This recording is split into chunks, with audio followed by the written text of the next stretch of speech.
Starting with this weekend's Acura Grand Prix of Long Beach, the entity IndyCar Series is introducing an updated, lighter aeroscreen. Now, this will be mandatory on every IndyCar for the road and street course races. The lighter aeroscreen features vents for increased overall driver cooling and a top front duct directing air to the driver's chest. I could have done with that yesterday. And all this is in order to prevent injuries to the driver's hands during a crash. The deducting was, you see here, was 3D printing the ducting in rubber. So it's really nice and light stuff as well, but still very, very strong. Now, Tino Belli as well, the IndyCar's director of aerodynamic development, said one of the objectives for creating the Aeroscreen 2.0 was indeed to save weight. Now, the first version of the Aeroscreen weighed 18.8 pounds, and now it's down to 14.5 pounds. The frame is also stronger, but weighs 6.8 pounds less, and is a combined weight reduction of 11.1 pounds. Belli added that the weight reduction and safety enhancements of the Aeroscreen 2.0 reduce downforce by approximately 35 pounds. Now, in the past, drivers have complained about the car being too heavy and the excessive heat inside the first version of the Aeroscreen, and a graphic courtesy there of Penske Entertainment. Kobe, I'll start with you on this one. Welcome back to the show. Is the new Aeroscreen a step in the right direction? Simple question. Yeah, very simple and simple answer as well. But based on everything you just said, it does seem like it's a step in the right direction, because I remember the first few races when they had this aeroscreen on. Yes, it's a great thing for safety, and it's going to prevent a lot of drivers from getting seriously injured in some of those big crashes we see in the NTT IndyCar series. But the biggest issue with the aeroscreen was that it was just way too hot, and you saw the drivers getting out of the cars, and they were absolutely, spent. And they were drained with sweat, and it was just really difficult for them inside of that car because of the heat that was trapped in.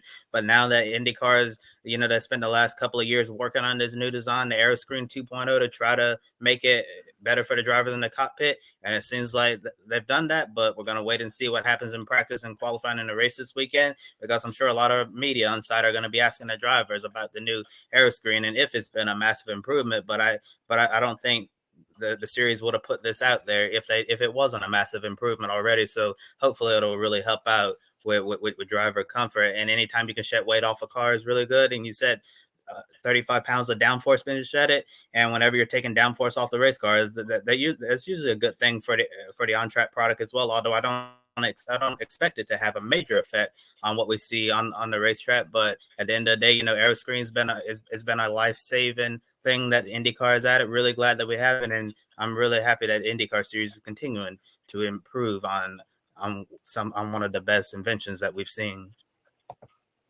Yeah, not really much more to add to what Kobe's just said there. Terrific thing that we've got. It's great to see that they've made changes. The heat was really a problem, especially when we get into the height of the summer. That will be question number one for all the drivers, won't it, over the weekend, was how different does the car feel and how are you adjusting to the new setup with the Aeroscreen. The only point I'd just go with is we're already 2 races into the season, and now we've got this. This is the first of 2 mid-season changes in terms of technical specification of these cars.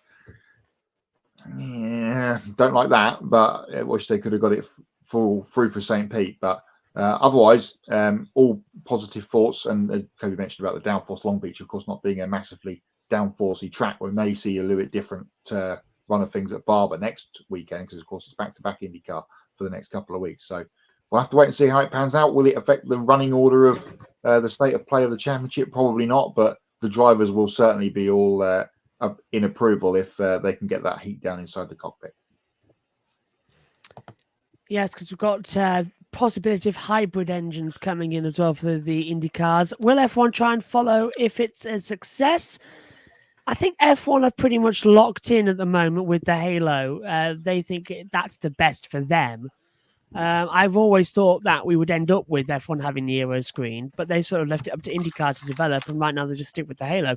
Personally, I think the Halo's best for F1, the Aeroscreen's better for IndyCar, because IndyCar has ovals, and there's more chances. Will Power, for instance, that crash he had at Texas, or was it Phoenix? One of the two. that is better with aeroscreen than F1's Halo, which is better for F1 impacts. But I don't know. Well, let's just see, shall we? We've already had the open test for the Indy 500 with the generation of cars that won't have hybrid power and the first version of the aeroscreen. That's the next oval out there. Will they return to this stronger compound and, of course, crucially heavier compound of aeroscreen? As, of course, we mentioned earlier on, it's just for the road and street courses. For oval races, they'll go back to aeroscreen 1 for now as well. Indy 500, by the way, their open test, as we discussed last week, a complete washout. So not much learned at all from that. But Kyle Larson, he's fast, second on that one. So watch out for the NASCAR stuff later on when we get into the month of May. And we'll do our traditional, I presume, Grid Tonight shows. But we're still getting the running order for that confirmed.